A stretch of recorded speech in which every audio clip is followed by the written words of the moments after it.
പത്തനംതിട്ടയിൽ കായിക താരത്തെ പീഡിപ്പിച്ച കേസിൽ ഗുരുതര കണ്ടെത്തലുകൾ. പെൺകുട്ടി കൂട്ടബലാത്സംഗത്തിന് ഇരയായെന്നാണ് കണ്ടെത്തൽ.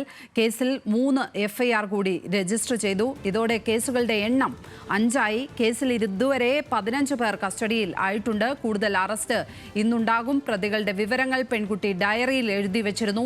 40ഓളം പേരെ പോലീസ് തിരിച്ചറിഞ്ഞു. പെൺകുട്ടി 62 പേരുടെ പേരുവിവരങ്ങൾ പറഞ്ഞെന്നും CWC ചെയർമാൻ അഡ്വക്കേറ്റ് രാജീവ് പറയുന്നു. വീടുമായി അടുപ്പമുള്ള ആളുകളാണ് ആദ്യം പീഡിപ്പിച്ചത്. 42 പേരുടെ ഫോൺ നമ്പറുകൾ പെൺകുട്ടി അച്ഛൻ്റെ ഫോണിൽ സേവ് ചെയ്തിരുന്നുവെന്നും രാജീവ് പറഞ്ഞു. അപ്പോൾ അതിൽ ഏതാണ്ട് 62ഓളം പേരുടെ പേര്, ഉദ്ദേശപ്രായം, ഏതൊക്കെ സ്ഥലത്ത് വെച്ച് ഉണ്ടായ സംഭവങ്ങളുടെ ഒരു ചുരുക്കം ഒക്കെ ആയിട്ട് ഒരു സൈക്കോളജിസ്റ്റ് റിപ്പോർട്ട് ലഭിച്ചു. പക്ഷെ അവരെ ഐഡൻറ്റിഫൈ ചെയ്യാനൊരു മാർഗ്ഗം അതിനകത്തില്ലായിരുന്നുകൊണ്ടാണ് ഞാൻ കുട്ടിയോട് നേരത്തെ ചോദിച്ചു വെച്ചിട്ട് അതിൻ്റെ അച്ഛൻ്റെ ഫോണാണ് ഉപയോഗിച്ചതെന്നുള്ള നിലയ്ക്ക് പറഞ്ഞു.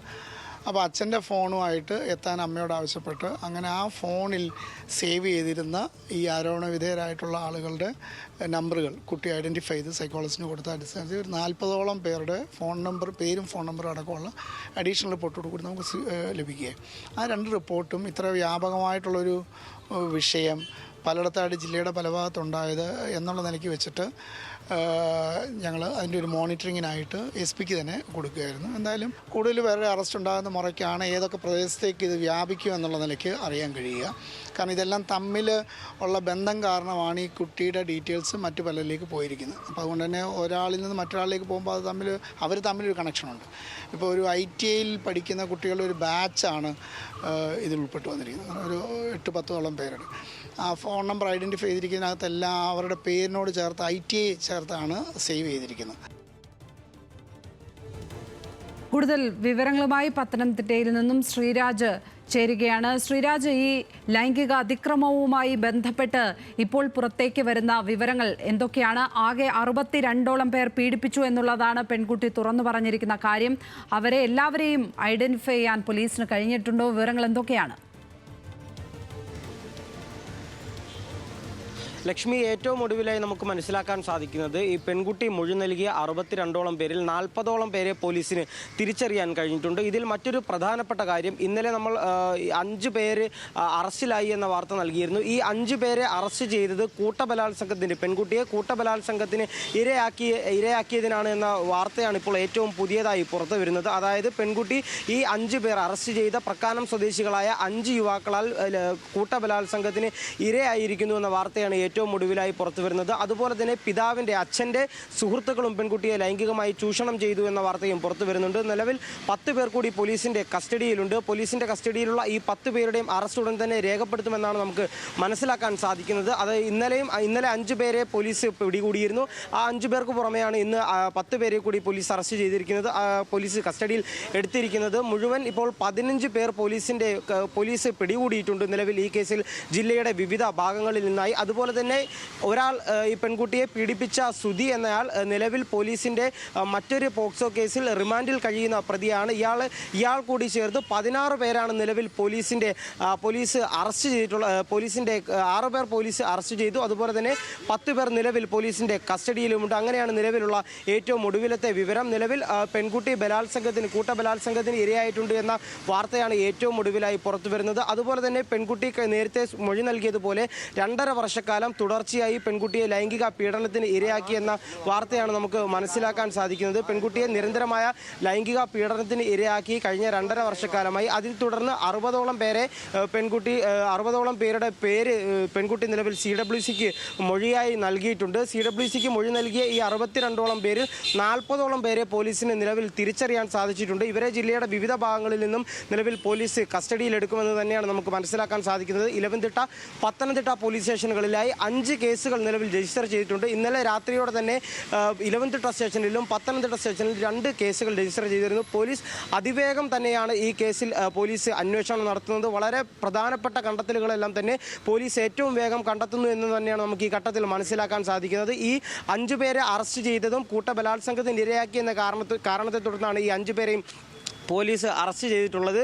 നിലവിൽ 10 പേർ കൂടി പോലീസിൻ്റെ കസ്റ്റഡിയിലുണ്ട്. നമുക്ക് നേരത്തെ തന്നെ പറഞ്ഞിരുന്നു, സ്കൂളിലൊരു കൗൺസിലിംഗ് ക്ലാസ്സിനിടെയായിരുന്നു പെൺകുട്ടി ആദ്യം ഈ മൊഴി നൽകിയതെന്ന വാർത്ത നമ്മൾ നൽകിയിരുന്നു. അതുപോലെ തന്നെ മറ്റൊരു പ്രധാനപ്പെട്ട കാര്യം, CWCയിലേക്ക് ഇത് എത്തുന്നത് ഈ അധ്യാപിക വഴി കുടുംബശ്രീയുടെ ജില്ലാ ജെൻഡർ മിഷന്റെ ഭാഗമായി ഒരു ബോധവൽക്കരണ ക്ലാസ് നടക്കുകയും അവിടെയും പെൺകുട്ടി ഈ മൊഴി ആവർത്തിക്കുകയും ചെയ്തിരുന്നു. അങ്ങനെ ഇവരുടെ രണ്ടുപേരുടെയും തന്നെ മൊഴിയുടെ അടിസ്ഥാനത്തിൽ CWCക്ക് ഈ വിവരം ലഭിക്കുന്നു. തുടർന്ന് CWC അധികൃതരാണ് പെൺകുട്ടിയുടെ കൂടുതൽ മൊഴിയെടുക്കുന്നത്. അങ്ങനെ പെൺകുട്ടിയുടെ കൂടുതൽ മൊഴിയെടുത്തതിൻ്റെ ഭാഗമായിട്ട് തന്നെയാണ് 62ഓളം പേർ ഈ പെൺകുട്ടിയെ നിരന്തരമായ ലൈംഗിക ചൂഷണത്തിന് ഇരയാക്കിയെന്ന വിവരം പുറത്തു വരുന്നത്. ഈ 62 പേരിൽ പെൺകുട്ടി ഒരു കായിക താരമാണ് എന്ന് നമ്മൾ പറഞ്ഞിരുന്നു. ഈ കായിക പരിശീലിപ്പിക്കാനെത്തിയ അധ്യാപകരും അതുപോലെ തന്നെ ഈ സഹപാഠികളും മറ്റ് കായിക താരങ്ങളും ഉൾപ്പെടെ പെൺകുട്ടിയെ ലൈംഗിക ചൂഷണത്തിന് ഇരയാക്കി എന്ന് നമുക്ക് മനസ്സിലാക്കാൻ സാധിക്കുന്നുണ്ട്. അതുപോലെ തന്നെ പെൺകുട്ടിയുടെ അയൽവാസികൾ, അച്ഛൻ്റെ സുഹൃത്തുക്കൾ ഉൾപ്പെടെ പെൺകുട്ടിയെ ലൈംഗിക ചൂഷണത്തിന് ഇരയാക്കി. ഇത്തരത്തിലാണ് 62ഓളം പേർ ഈ കേസിൽ പെൺകുട്ടിയെ ലൈംഗികമായി ഉപയോഗിച്ചു എന്ന വാർത്ത പുറത്തു വരുന്നത്. ഈ ഘട്ടത്തിൽ വിവരമാണ്.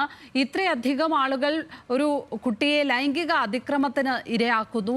അപ്പോൾ മൈനർ ആയിരുന്നപ്പോൾ മുതൽ തുടങ്ങിയ പീഡനം, കുട്ടിയുടെ വീട്ടിലോ അധ്യാപകരോ, സ്കൂളിലാണല്ലോ കൂടുതൽ സമയവും കുട്ടികൾ ഉണ്ടാവുക, ആ സമയത്തൊന്നും തന്നെ ആർക്കും ഇതുമായി ബന്ധപ്പെട്ട ഒരു അപാകതയും തോന്നിയിരുന്നില്ലേ? ഈ കുട്ടിയുടെ കാര്യങ്ങളൊന്നും ശ്രദ്ധിക്കപ്പെട്ടിരുന്നില്ലേ ആ തരത്തിൽ? ലക്ഷ്മി, ഈ പെൺകുട്ടിയെ ലൈംഗികമായി ചൂഷണം ചെയ്തവരുടെ എല്ലാം നമ്പർ, പെൺകുട്ടിയുമായി ഇവർ സൗഹൃദം സ്ഥാപിച്ചതിന് ശേഷമായിരുന്നു പെൺകുട്ടിയെ ലൈംഗികമായി ചൂഷണം ചെയ്തത്. ഇവരുടെ എല്ലാം നമ്പർ പെൺകുട്ടി സേവ് ചെയ്ത് വെച്ചിരുന്നത് അച്ഛൻ്റെ ഫോണിലായിരുന്നു. ഈ പെൺകുട്ടിയെ ഈ കായിക ആവശ്യങ്ങൾക്ക്, അതായത് കായിക താരമാണെന്ന് നമ്മൾ പറഞ്ഞിരുന്നു, അത്തരത്തിലുള്ള ആവശ്യങ്ങൾക്കെല്ലാം ആളുകൾ, സുഹൃത്തുക്കൾ, സഹപാഠികളെല്ലാം തന്നെ ബന്ധപ്പെടാറുണ്ടായിരുന്നു. അതിൻ്റെ ഭാഗമായി തന്നെയാണ് ഈ പെൺകുട്ടിയെ വിളിക്കുന്നത് എന്ന് കരുതിയിട്ടുണ്ടാകാം. നമുക്ക് ഈ ഘട്ടത്തിൽ അങ്ങനെയാണ് മനസ്സിലാക്കാൻ സാധിക്കുന്നത്. ഈ പെൺകുട്ടിയെ അത്തരത്തിലായിരുന്നു പെൺകുട്ടിയുമായി ഇവർ ബന്ധം സ്ഥാപിച്ചത്. ഈ അച്ഛൻ്റെ ഫോണിൽ വിളിച്ചുള്ള ഫോൺ സംഭാഷണങ്ങൾ വഴിയായിരുന്നു പെൺകുട്ടിയുമായി ഇവർ അടുപ്പത്തിലെത്തിയത്. തുടർന്ന് പെൺകുട്ടി അതായത് ഈ പീഡനം നടത്തിയവരുടെ പേരുകൾ ഉൾപ്പെടെ പെൺകുട്ടിയുടെ ഡയറിയിലും എഴുതി സൂക്ഷിച്ചിരുന്നു. നിലവിൽ പോലീസ് അന്വേഷണം നടത്തിയിട്ടുള്ളത് ഈ ഡയറി കേന്ദ്രീകരിച്ചും അതുപോലെ തന്നെ ഈ ഫോൺ നമ്പർ, പെൺകുട്ടിയുടെ അച്ഛൻ്റെ ഫോൺ ഉൾപ്പെടെയുള്ള അന്വേഷണം വിധേയമാക്കിക്കൊണ്ടായിരുന്നു നിലവിൽ പോലീസ് ഈ കേസിൽ അന്വേഷിച്ചുകൊണ്ടിരിക്കുന്നത്. വളരെ വേഗത്തിൽ തന്നെ പോലീസിന് ആദ്യഘട്ടത്തിൽ 5 പേരെ അറസ്റ്റ് ചെയ്യാൻ സാധിച്ചിരുന്നു. ഈ 5 പേരും പെൺകുട്ടിയെ കൂട്ടബലാത്സംഗത്തിന് ഇരയാക്കിയെന്നാണ് നമുക്ക് മനസ്സിലാക്കാൻ സാധിക്കുന്നത്. അതുപോലെ തന്നെ സ്കൂളിൽ ഉൾപ്പെടെയുള്ള സഹപാഠികളും, നമുക്കറിയാം പെൺകുട്ടി നിലവിൽ 18 വയസ്സായിട്ടേ ഉള്ളൂ. കഴിഞ്ഞ 2.5 വർഷക്കാലം എന്ന് പറയുമ്പോൾ 16 വയസ്സ് പിന്നിട്ടത് മുതൽ തന്നെ പെൺകുട്ടി ക്രൂരമായ ലൈംഗിക ചൂഷണങ്ങൾക്കും ലൈംഗിക പീഡനത്തിനും വിധേയയായി എന്നാണ് നമുക്ക് മനസ്സിലാക്കാൻ സാധിക്കുന്നത്. ആ ഘട്ടത്തിൽ പെൺകുട്ടിയുടെ സഹപാഠികൾ എന്ന് പറയുമ്പോൾ സ്വാഭാവികമായും ആ ഘട്ടത്തിൽ പ്രായപൂർത്തിയാകാത്ത ആളുകളായിരുന്നു. അപ്പോൾ ഇവരും പെൺകുട്ടിയെ ലൈംഗികമായി ചൂഷണം ചെയ്തു എന്ന് നമുക്ക് മനസ്സിലാക്കാൻ സാധിക്കുന്നുണ്ട്. അപ്പോൾ അത്തരത്തിൽ സഹപാഠികൾ, പെൺകുട്ടിയുടെ പിതാവിൻ്റെ സുഹൃത്തുക്കൾ, അതുപോലെ തന്നെ പെൺകുട്ടിയെ കായിക പരിശീലനം നടത്താനെത്തിയവർ, മറ്റ് കായിക താരങ്ങൾ തുടങ്ങിയവരെല്ലാം തന്നെ ലൈംഗികമായി ചൂഷണം ചെയ്തു എന്നാണ് നമുക്ക് ഈ ഘട്ടത്തിൽ മനസ്സിലാക്കാൻ സാധിക്കുന്നത്. അതിൽ 5 പേരെ നിലവിൽ പോലീസ് അറസ്റ്റ് ചെയ്ത് റിമാൻഡ് ചെയ്തിട്ടുണ്ട്. 10 പേരെ കൂടി നിലവിൽ പോലീസ് കസ്റ്റഡിയിൽ എടുത്തിട്ടുണ്ട്. കൂടുതൽ പോലീസ് സ്റ്റേഷനുകളിലേക്ക്, ജില്ലയുടെ തന്നെ വിവിധ പോലീസ് സ്റ്റേഷനുകളിലേക്ക് കേസുകൾ രജിസ്റ്റർ ചെയ്യപ്പെടാനുള്ള സാധ്യതയുണ്ട്. അങ്ങനെ വളരെ വേഗം തന്നെ കൂടുതൽ പ്രതികളിലേക്ക് എത്താൻ കഴിയുമെന്ന ഉറച്ച വിശ്വാസത്തിൽ തന്നെയാണ് പോലീസ് ഉള്ളത്. നിലവിൽ 40ഓളം പേരെ പോലീസിന് തിരിച്ചറിയാനും സാധിച്ചിട്ടുണ്ട്. ഇവരുടെ കേൾക്കുമ്പോൾ ഈ കുട്ടി വലിയ തോതിലുള്ള ഒരു ട്രാപ്പിൽ പെട്ടിരുന്നു എന്ന് തന്നെ വേണം മനസ്സിലാക്കാൻ. കാരണം അവർക്ക് ഇത്ര ദിവസവും അത് പറയുവാൻ കഴിഞ്ഞിരുന്നില്ല, മറ്റാരും ശ്രദ്ധിച്ചിരുന്നില്ല. എന്തൊക്കെയോ തരത്തിലുള്ള ബ്ലാക്ക് മെയിലിംഗ് കാര്യങ്ങളൊക്കെ നടന്നിട്ടുണ്ടാകാം എന്നാണ് മനസ്സിലാകുന്നത്. ഏത് ഘട്ടത്തിലാണ് ഇതിൽ നിന്നും പുറത്തേക്ക് വരാൻ ആ കുട്ടിക്ക് സാധിച്ചത്? ലക്ഷ്മി, ഈ പെൺകുട്ടിയുടെ ഒരു ഫോട്ടോ, അതായത് പെൺകുട്ടിയുടെ ഒരു നഗ്നചിത്രം ഒരിടയ്ക്കിൽ വെച്ച് പുറത്തായിരുന്നു. അത് പലരുടെയും ഫോണുകളിലേക്ക് എത്തുന്ന ഒരു സാഹചര്യവും ഉണ്ടായിരുന്നു. ഈ ഫോട്ടോ കണ്ട, അല്ലെങ്കിൽ ഈ വീഡിയോ കണ്ട ആളുകൾ പെൺകുട്ടിയുമായി വീണ്ടും സൗഹൃദത്തിലാവുകയും തുടർന്ന് പെൺകുട്ടിയെ പീഡനത്തിന് വിധേയമാക്കിയുമെന്നുമാണ് നമുക്ക് ഈ ഘട്ടത്തിൽ മനസ്സിലാക്കാൻ സാധിക്കുന്നത്. അങ്ങനെ നോക്കുകയാണെങ്കിൽ പെൺകുട്ടി നിരന്തരമായ ലൈംഗിക ചൂഷണത്തിന് വിധേയമായി. പെൺകുട്ടി വലിയ മാനസിക ബുദ്ധിമുട്ടും മാനസിക സമ്മർദ്ദവും ഏറ്റു തുടങ്ങിയിരുന്നു. 18 വയസ്സ് വയസ്സ് വരെ 16.5 വയസ്സ് മുതൽ 18 വയസ്സ് വരെയുള്ള 2.5 വർഷക്കാലം പെൺകുട്ടി നിരന്തരമായ ലൈംഗിക ചൂഷണത്തിന് വിധേയയായി. തുടർന്ന് പെൺകുട്ടിയുടെ മാനസിക നില അല്ലെങ്കിൽ മാനസികമായ വെല്ലുവിളി നേരിട്ട് മാനസിക ബുദ്ധിമുട്ട് നേരിട്ട ഘട്ടത്തിൽ പെൺകുട്ടി തന്നെയാണ് കൗൺസിലിംഗ് അധ്യാപികയോട് ഇങ്ങനെ ഒരു പ്രശ്നമുണ്ട് എന്ന് പറഞ്ഞത്. അതുപോലെ തന്നെ കുടുംബശ്രീ മിഷന്റെ ജെൻഡർ ഇക്വാലിറ്റി പ്രോഗ്രാമിൽ ഒരു ബോധവൽക്കരണ ക്ലാസ്സിലും ആ കൗൺസിലിംഗ് നടത്തിയ അധ്യാപികയോടും അടുത്ത ദിവസം തന്നെ തൊട്ടടുത്ത ദിവസം തന്നെ പെൺകുട്ടി ഇത്തരത്തിലൊരു പ്രശ്നമുണ്ട്, ഇത്തരത്തിലൊരു വിഷയമുണ്ട് എന്ന കാര്യത്തിൽ ഒരു സൂചന നൽകിയിരുന്നു. തുടർന്നാണ് ഇത് CWCയുടെ കയ്യിലെത്തുകയും വളരെ വേഗം പെൺകുട്ടിയുടെ മൊഴിയെടുത്ത് പോലീസിന് അടിയന്തര ഇടപെടൽ ഉണ്ടാകാൻ പോലീസിന് നിർദ്ദേശം നൽകുകയും വളരെ വേഗത്തിൽ തന്നെ പോലീസ് 5 പേരെ അറസ്റ്റ് ചെയ്തു. തീർച്ചയായും അതിവേഗത്തിലുള്ള ഒരു അന്വേഷണം തന്നെ ഈ വിഷയത്തിൽ ഉണ്ടാകണം. ഗുരുതരമായ കുറ്റകൃത്യമാണ് നടന്നിരിക്കുന്നത്. കൂട്ടബലാത്സംഗത്തിന് പോലും ഇരയായിരിക്കെയാണ് ആ കായിക താരം. 18 വയസ്സിന് താഴെ മുതൽ നടന്നിട്ടുള്ള പീഡനങ്ങളെക്കുറിച്ചാണ് ഇപ്പോൾ ആ 18-കാരി തുറന്ന് പറഞ്ഞിരിക്കുന്നത്. അതുകൊണ്ട് തന്നെ പോക്സോ അടക്കമുള്ള കേസുകൾ ഉൾപ്പെടുത്തേണ്ടതുണ്ട്. 40ഓളം പേരെ പോലീസ് തിരിച്ചറിഞ്ഞു എന്നുള്ള വിവരമാണ് ലഭിക്കുന്നത്. അതിവേഗത്തിൽ പ്രതികളെ പിടികൂടാൻ കഴിയട്ടെ എന്നുള്ളതാണ് ഈ ഘട്ടത്തിൽ പറയാനുള്ളത്. 62 പേരുടെ പേരുവിവരങ്ങളാണ് ഈ പെൺകുട്ടി ഡയറിയിലടക്കം എഴുതി സൂക്ഷിച്ചിട്ടുള്ളത്. വിശദാംശങ്ങൾ നൽകുകയായിരുന്നു പത്തനംതിട്ടയിൽ നിന്ന് ശ്രീരാജ്.